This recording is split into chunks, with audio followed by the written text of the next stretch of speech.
Haplogroup E versus J: The Origins of Afro-Asiatics. But before we get too deep into the video, first I want to tell you guys about my social media platforms. So I have a Clubhouse account and we can actually talk to one another on it. I also host Clubhouse rooms every now and then where I might talk about history and genetics of the Middle East and Africa. I have a Twitter page, a Facebook account, and a Facebook page, as well as a Instagram, all titled The Hebrew of Israel. And what I typically do on these platforms is post upcoming videos as well as slides for my presentations. And so just be on the lookout for all of that on my social media platforms. And if you want to support me financially for the channel, you can look at my Patreon as well as my PayPal and my GoFundMe. And with all of that out of the way, let's begin with the video. So remember our goal. Our goal is to figure out who are the ancient Israelites, one, and two, figure out who are the modern day descendants of the Israelites. We know according to both scriptures and academia that the ancient Hebrews of Israel were an Afro-Asiatic Semitic people. According to Genesis chapter 11, verse 10 through 26, it outlines the fact that Abraham is a descendant of Shem, making the Israelites as well descendants of Shem or Semites. And it reads, "This is the genealogy of Shem. Shem was 100 years old and begot Arphaxad 2 years after the flood. After he begot Arphaxad, Shem lived 500 years and begot sons and daughters." And then going from verse 10 to 26, it says, Arphaxad, Shelah, Eber, Peleg, Ru, Serg, Nahor. Now Terah lived 70 years and begot Abram. And the Israelites, of course, were an confederation of Iron Age Semitic speaking tribes of the ancient Near East, and the Hebrew people are mostly taken as synonymous with the Semitic speaking Israelites. So we're dealing with the Semitic population. And of course, when it comes to Semites, they are Afro-Asiatics. Afro-Asiatic of relating to or being a family of languages widely distributed over southwestern Asia and Africa, including the Semitic and Semitic of relating to or constituting a subfamily of the Afro-Asiatic language family that includes Hebrew. And there's just a chart showing the genealogy. So also remember, the Israelites trace their lineage mostly from the lineage of the father. Their ancestor began with Shem to Israel, which is why they are Semitic. This is why understanding paternal DNA is extremely important to our studies, because we can use Y DNA haplogroups as a guide to the ancient Israelites. As you can see right here is a straight male paternal lineage, Jacob, and then you get to Isaac, and then you get to Abraham, then Terah, then Nahor, Serg, Ru, Peleg, Eber, Selah, Arphaxad, then Shem. It is a straight paternal lineage when you really think about it. And this is why haplogroups are great, because paternal haplogroups, the paternal haplogroup relates to your Y chromosome, and since that is the sex-determining chromosome for men, it is passed down from father to son. So it's a perfect method. Putting everything together, the ancient Hebrews of Israel are an Afro-Asiatic Semitic people who trace their lineage from the father. According to genealogy, they are the descendants of Shem, according to their own genealogy.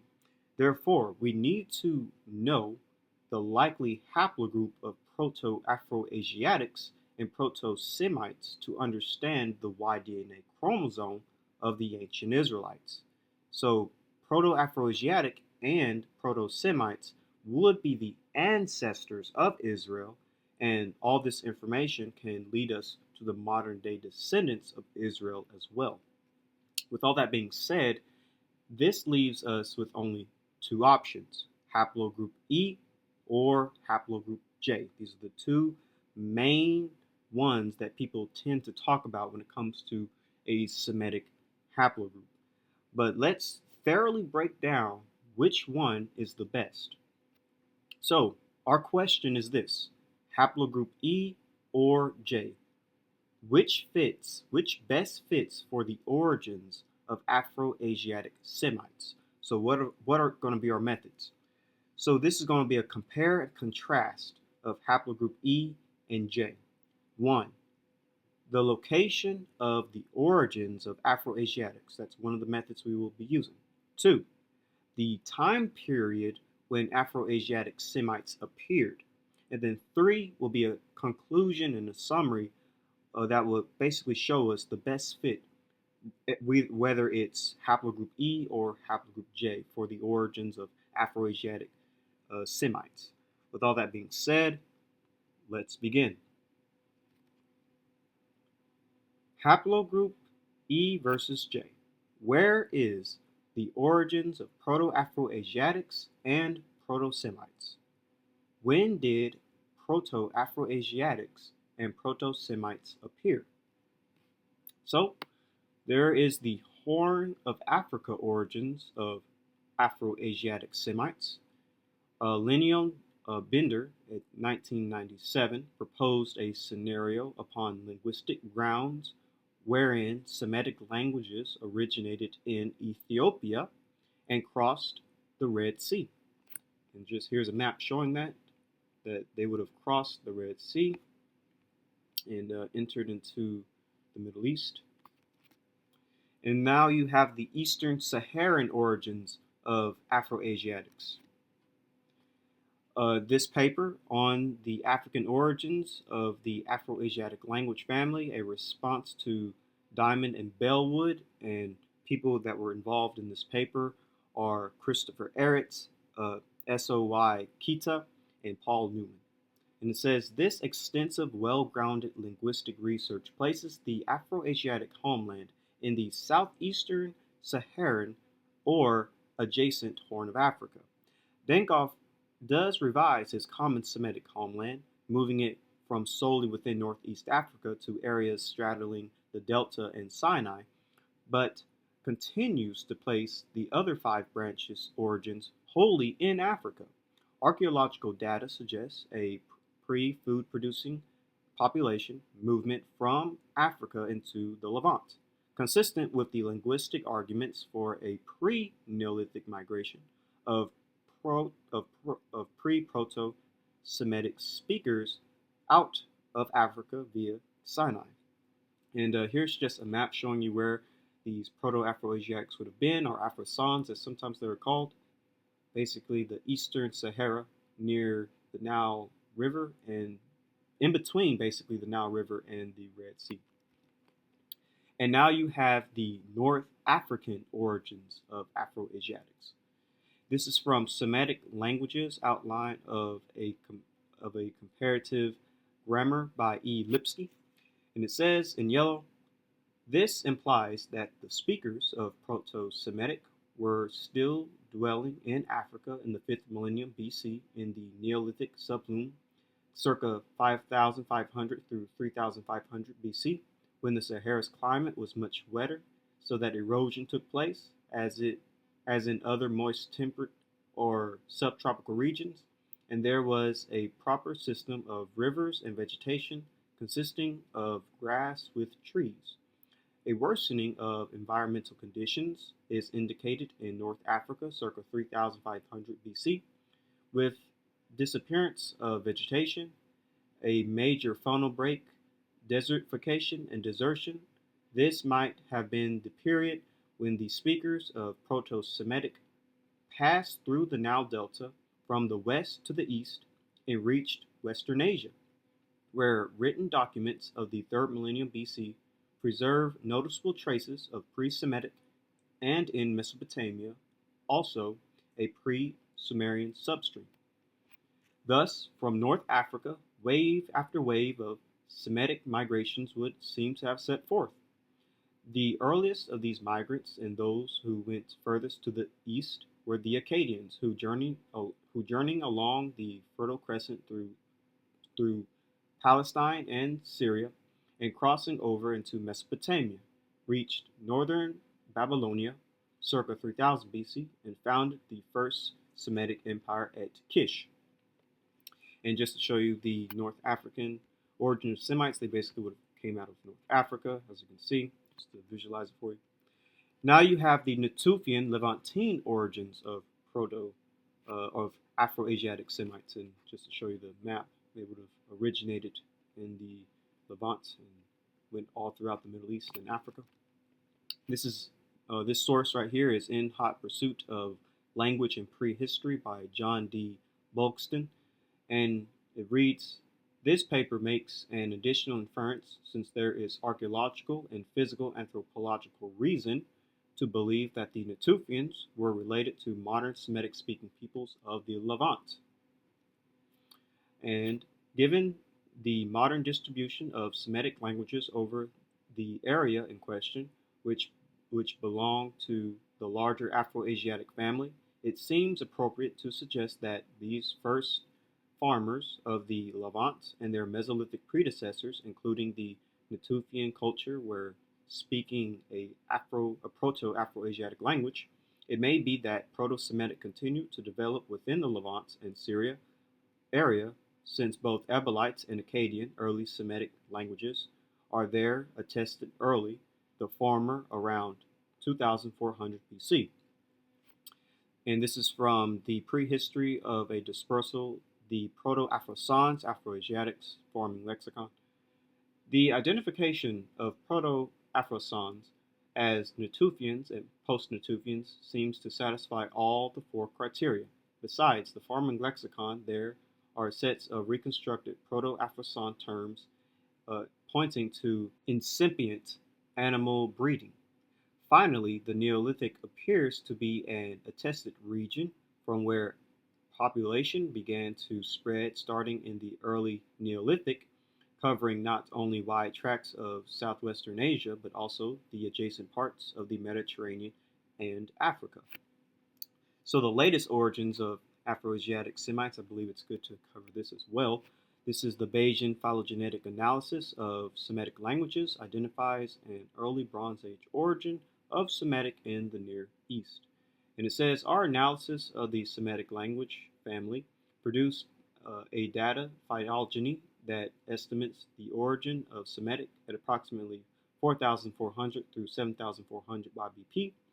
This results indicate that the ancestor of all Semitic languages in our data set was being spoken in the Near East no earlier than approximately 7,400 YBP, after having diverged from Afro-Asiatic in Africa.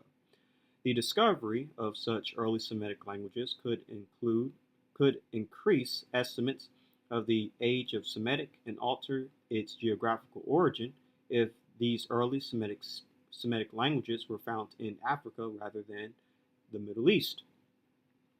The map also presents a dispersal of Semitic languages inferred from our study, an origin of Afro-Asiatic along the African coast of the Red Sea, supported by comparative analysis, is indicated in red. And that's where, here it is in red, by the way, origin of Afro-Asiatic.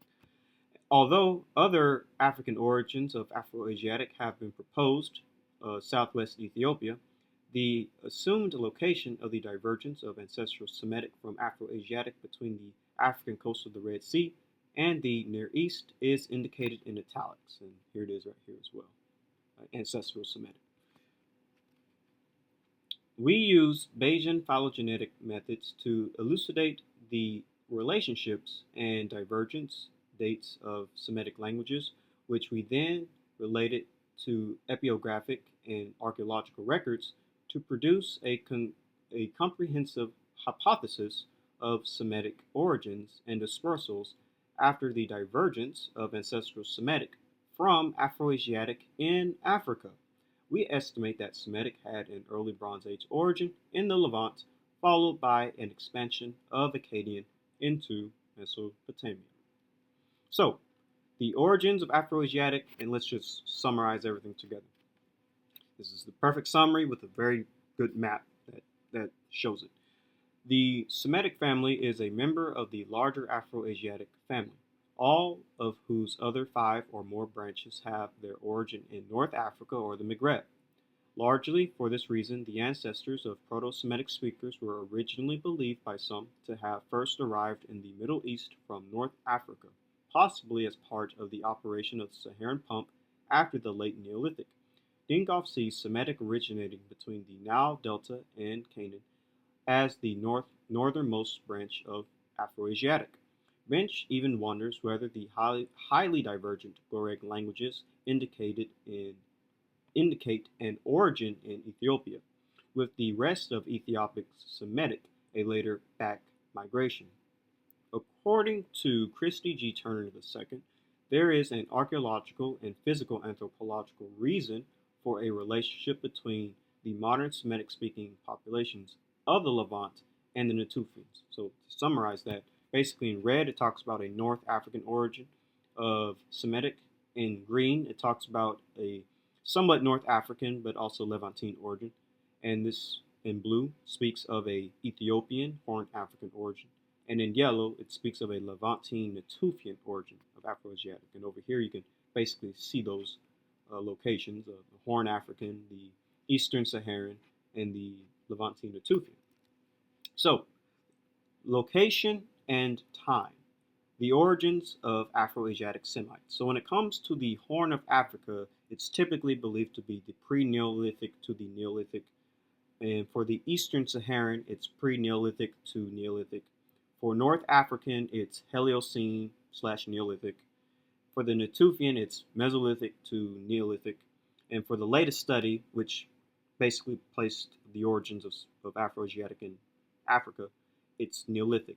Basically, what we see is that most linguists and historians and those in the field of archaeology say that Afro-Asiatic Semites originated in Africa during the Neolithic era.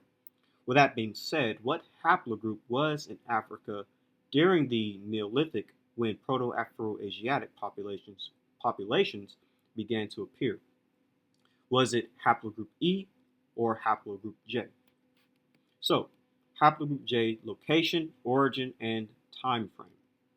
This is from the origin and diffusion of human-wide chromosome haplogroup J1-M267. It says, around the time of the Neolithic demographic transition, the genome-wide ancestry of West Asian populations was geographically structured into 3 groups. Among them, haplogroup J-M304 is found in the Caucasus/Iranian and Anatolian hunter-gatherers and farmers, but not in the Levantine ones.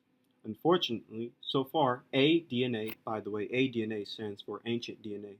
So ancient DNA studies are missing from the Arabian Peninsula and Mesopotamia, where haplogroup J-M304 is frequent nowadays. Excuse me. The J1B-F4306 and J1A2-PH77 branches split off at the very beginning. These are rare lineages distributed mostly among ancient and modern populations of the Caucasus, the Armenian highland, Iran, and Pakistan. Interestingly, the 13,000-year-old hunter-gatherer from the South Caucasus belongs to J1B-F4306. The J1A1B-Z18375 branch has a geographic distribution subsequently overlapping with that of the J1B-F4306 and J1A2-PH77 branches. The J1A1B-Z18375 branch is found overwhelmingly among ancient and modern populations from the Caucasus, the Armenian highland, Iran, and Anatolia. This branch constitutes the aforementioned peak of haplogroup J1-M267 frequency in the northeast Caucasus. Haplogroup J1-M267 were found among populations living in the Caucasus and neighboring regions. Our Bayesian continuous phylogenetic analysis suggests the origin of haplogroup J1-M267 in West Asia, confirming previous assumptions. Most of the deeply diverged lineages belong to the population from the northern latitudes of the region, in line with the finding of the late Pleistocene hunter-gatherer from the South Caucasus. Our analysis provide better statistical confidence for the origin of haplogroup J1-M267 in the area encompassing the Caucasus, the Armenian highlands, and the Zagros Mountains. Haplogroup J1, this is from Y-DNA Wikipedia, and it says the first J1 men lived in the late Upper Paleolithic shortly before the end of the last ice age. The oldest J1 sample to date comes from Satsurbia Cave, 13,200 BCE in Georgia, placing the origins of J1 in all likelihood in the region around the Caucasus, Zagros, Tartarus, and eastern Anatolia during the Upper Paleolithic. Like many other successful lineages from the Middle East, J1 is thought to have undergone a major population expansion during the Neolithic period. Carnegie at 2010 found that the greatest genetic diversity of J1 haplotypes was found in eastern Anatolia near Lake Van in central Kurdistan. The mountainous terrain of the Caucasus, Anatolia, and modern Iran, which wasn't suitable for cereal farming, was an ideal ground for goat and sheep herding and catalyzed the propagation of J1 pastoralis. Having colonized most of Anatolia, J1 herders would have settled the mountainous regions of Europe, including the southern Balkans, the Carpathians, central and southern Italy, Sicily, Sardinia, southern France, and most of the Iberian Peninsula. And this is from Haplogroup J2, Y-DNA Wikipedia. Haplogroup J2 is thought to have appeared somewhere in the Middle East towards the end of the last glaciation between 15,000 and 22,000 years ago. The oldest known J2A sample at present were identified in remains from the Hotu Cave in northern Iran, dating from 9,100 through 8,600 BCE, and the Katos Cave in Georgia, dating from 7,940 through 7,600 BCE. This confirms that haplogroup J2 is already found around the Caucasus and the southern Caspian region during the Mesolithic period. So now let's look at the haplogroup E location, origin, and time frame. So this is from the phylogeography of Y chromosome binary haplotypes and the origins of modern human populations. And it says the expansion of Neolithic farmers from the Middle East into Europe is also represented in the NRY data, although suggesting a relatively localized area of impact.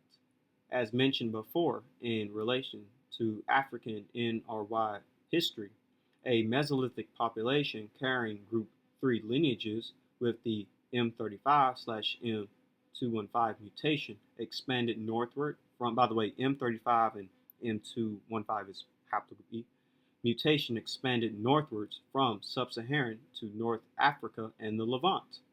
The Levantine population of farmers that dispersed into Europe during and after the Neolithic carried these African Group 3 M35/M215 lineages. Group 3 lineages are found in high frequency in Africa and relatively high frequencies in the Middle East and Southern Europe, characterized by the M35/M215 mutations, with occasional occurrences in Central Asia, Pakistan, and America. Most notably, the PN2 transition unites two high-frequency subclades defined by M2-PN1-M108 mutations in sub-Saharan Africa and M35/M215 in North and East Africa the Mediterranean basin, and Europe. By the way, PN2 is haplogroup E. They're basically talking about haplogroup E, and M2 is also haplogroup E, as well as PN1 and M180. All of those are just haplogroup E subclades.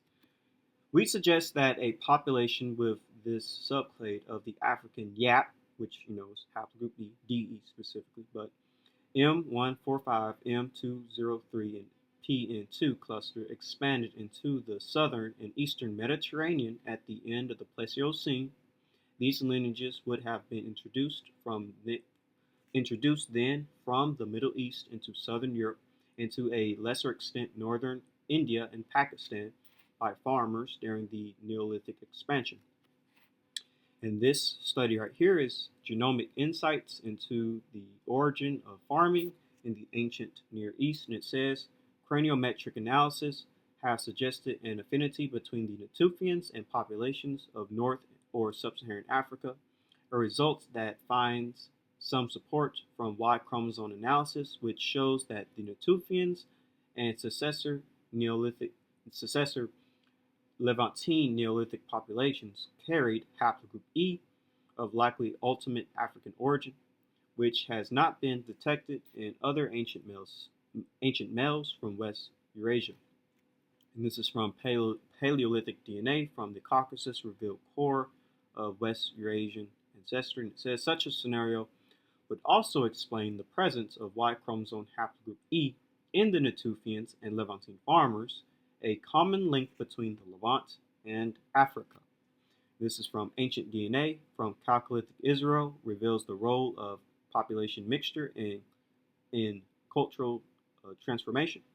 And it says this finding contrasts with both earlier Neolithic and Epipaleolithic Levantine populations, which were dominated by haplogroup E.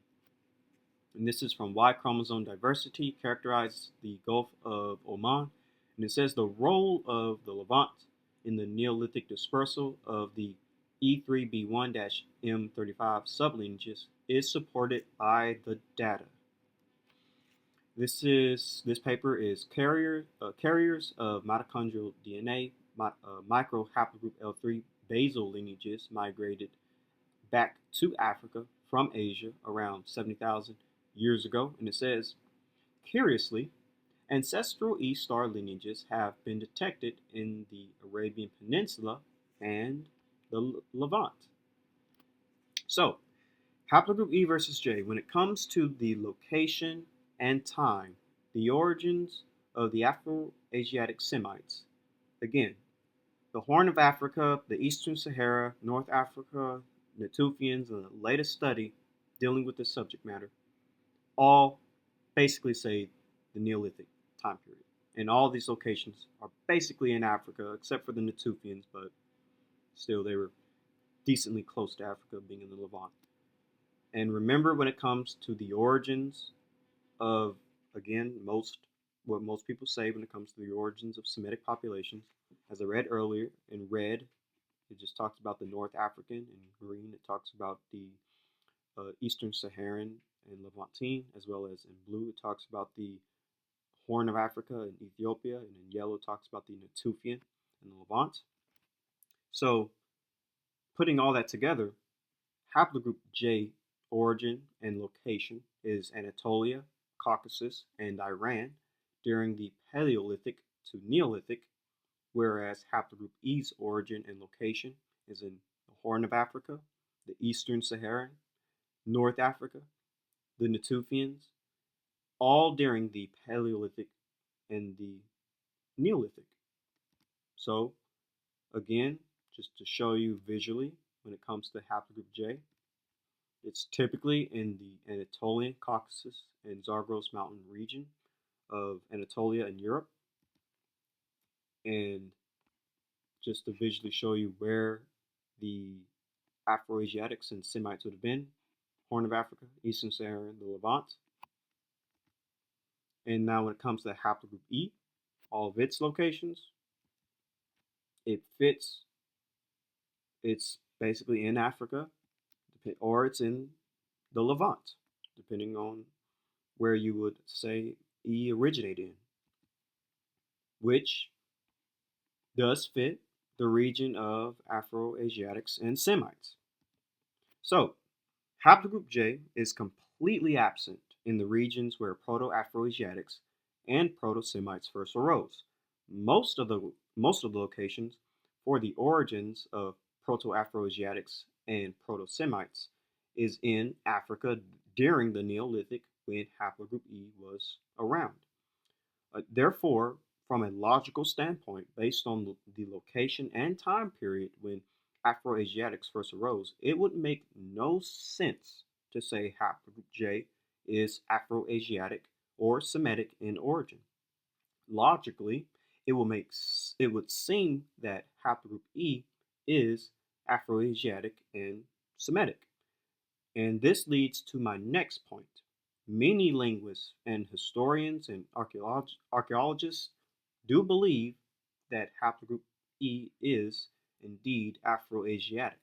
The Proto-Afro-Asiatic group carrying the E-P2 mutation may have appeared at this point in time and subsequently gave rise to the different major population groups, including current speakers of the Afro-Asiatic languages and pastoralist populations. This was from the paper Y chromosome E haplogroups, their distribution and implication to the origin of Afro-Asiatic languages and pastoralism.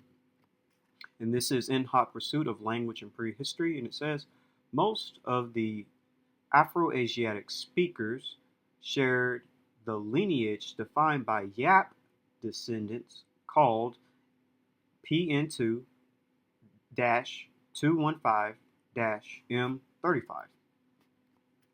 And this is from Eupedia, Haplogroup E1b1b, Y-DNA, and it says Haplogroup E1b1b represents the last major direct migration from Africa into Europe.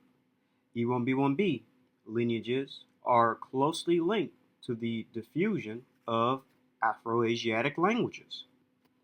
And this is from The Origins of Afro-Asiatic by Christopher Ehret, S.O.Y. Kita, and Paul Newman, and Peter Bellwood. And it says, a critical reading of genetic data analysis, specifically those of Y chromosome phylogeography and TAQL49AF haplotypes, supports the hypothesis of populations moving from the Horn or southeastern Sahara northward to the Nile Valley, northwest Africa, the Levant, and Aegean. The geography of the M35/215 lineage, which is of Horn/East African origin, is largely concordant with the range of Afro-Asiatic languages. Underhill state that this lineage was carried from Africa during the Mesolithic. The distributions of the Afro-Asiatic branches in this lineage can best be explained by invoking movements that originated in Africa and occurred before the emergence of food production as well as after.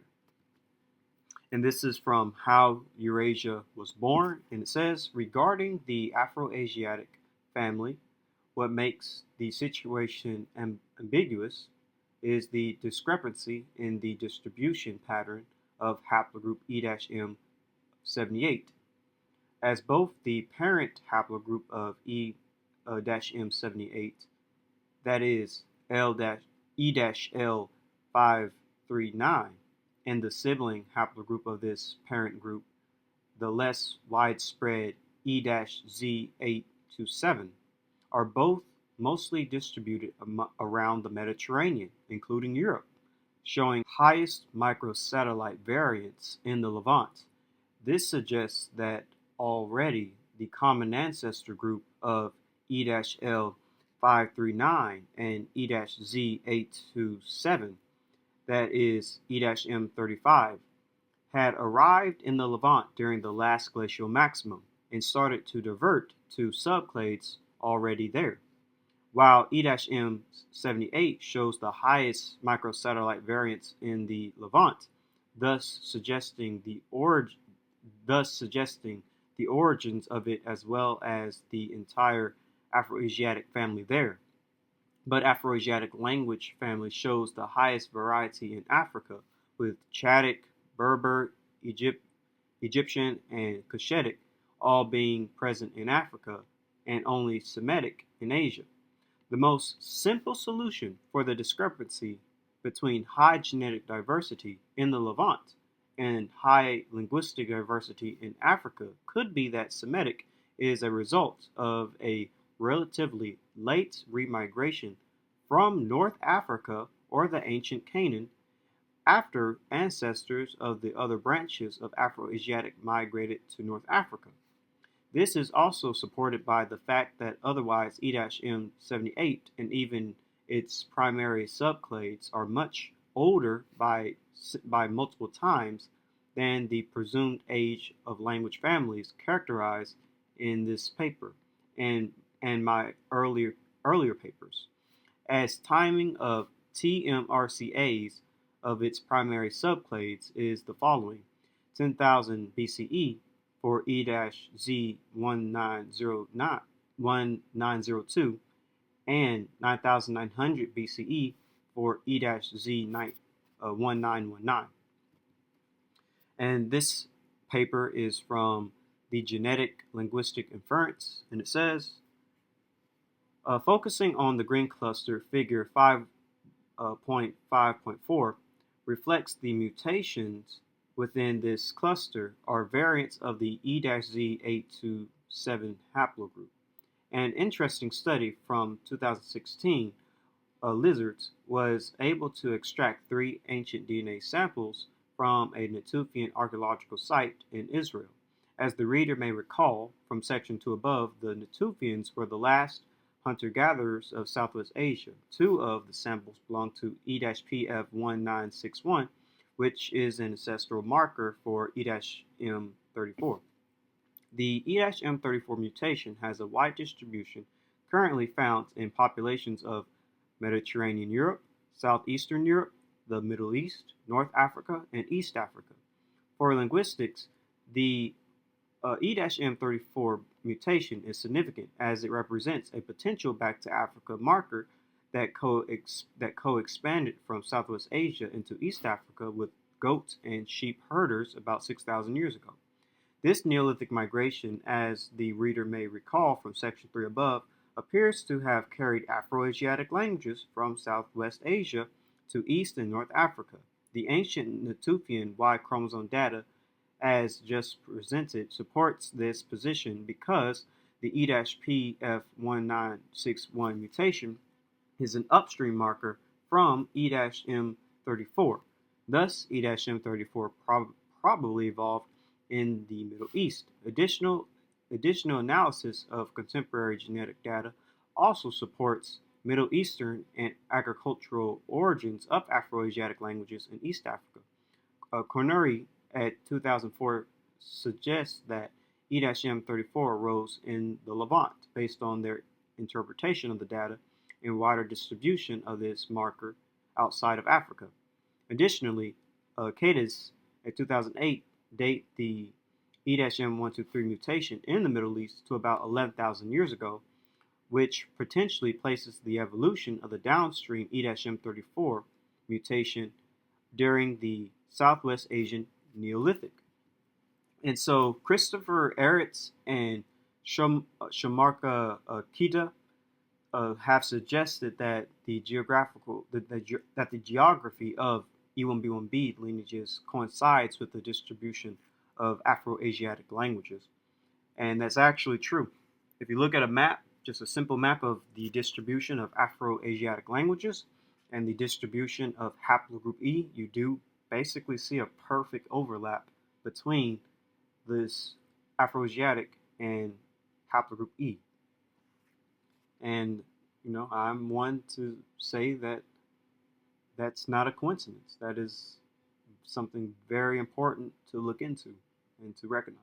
Now, some of you might say, Well, what if Afro-Asiatic Semites originated in the Levant? Would this give Haplogroup J a chance at being Semitic?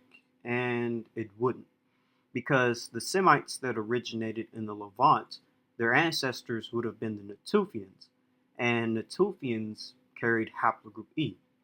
Furthermore, Haplogroup J wasn't even present in the Levant until the Bronze Age, when Semitic languages were already being spoken.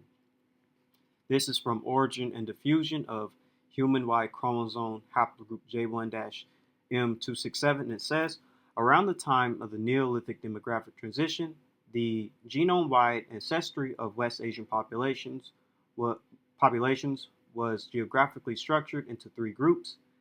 Among them, haplogroup J-M2, J-M304 is found in the Caucasus / Iranian and Anatolian hunter-gatherers and farmers, but not, pay attention what's in yellow, but not in the Levantine ones. Unfortunately, so far, aDNA or ancient DNA studies are missing from the Arabian Peninsula and Mesopotamia, where haplogroup J-M304 is frequent nowadays. Ancient DNA from Chalcolithic Israel reveals the origins of population mixture in cultural transformation, and it reads, this finding contrasts with both earlier Neolithic and Epio-Paleolithic Natufian Levantine populations, which were dominated by haplogroup E. Now pay attention what's in blue. And later Bronze Age individuals, all of whom belong to haplogroup J.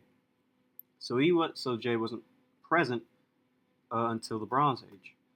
This paper says the same thing, and it's called Continuity and Admixture in the Last 5 Millennium of Levantine History from Ancient Canaanite and Present-Day Lebanese Genome Sequences. And it says, we compiled frequencies of Y chromosome haplogroups in this geographical area and their changes over time in a data set of ancient and modern Levantine populations. And note, similarly to Lizard's study, that haplogroup J was absent in all Natufian and Neolithic Levantine male individuals examined thus far, but emerged during the Bronze Age in Lebanon and Jordan, along with ancestry related to Iran Chalcolithic. And here's another study dealing with it. Paleolithic DNA from the Caucasus revealed core of West Eurasian ancestry. Such a scenario would also explain the presence of Y chromosome haplogroup E in the Natufians and Levantine farmers, a common link between the Levant and Africa. And in hot pursuit of language and prehistory, this paper makes an additional inference, since there is archaeological and physical anthropological reason to believe that the Natufians were related to modern Semitic-speaking peoples of the Levant.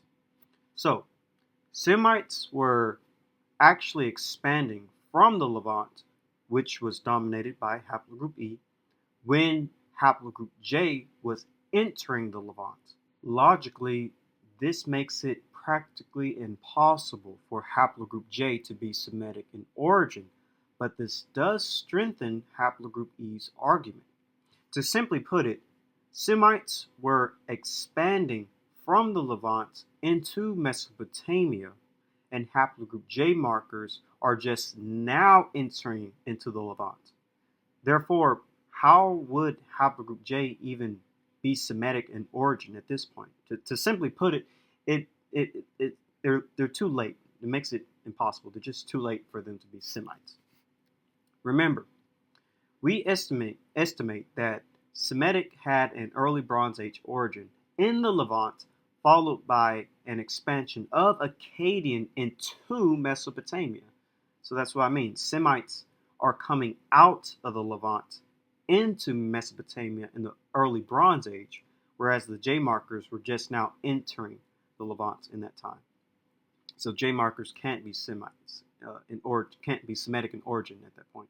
But E was already dominant in the region and E was expanding from the Levant into Mesopotamia, just as the study said.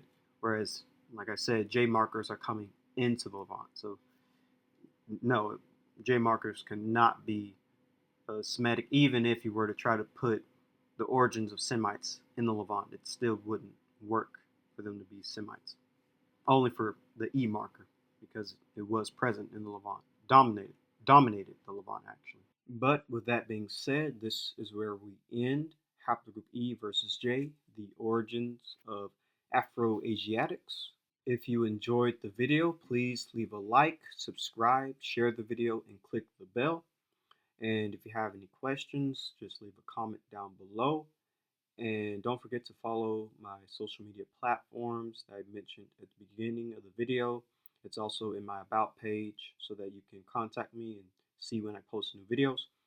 And with all of that out of the way, have a great day and shalom.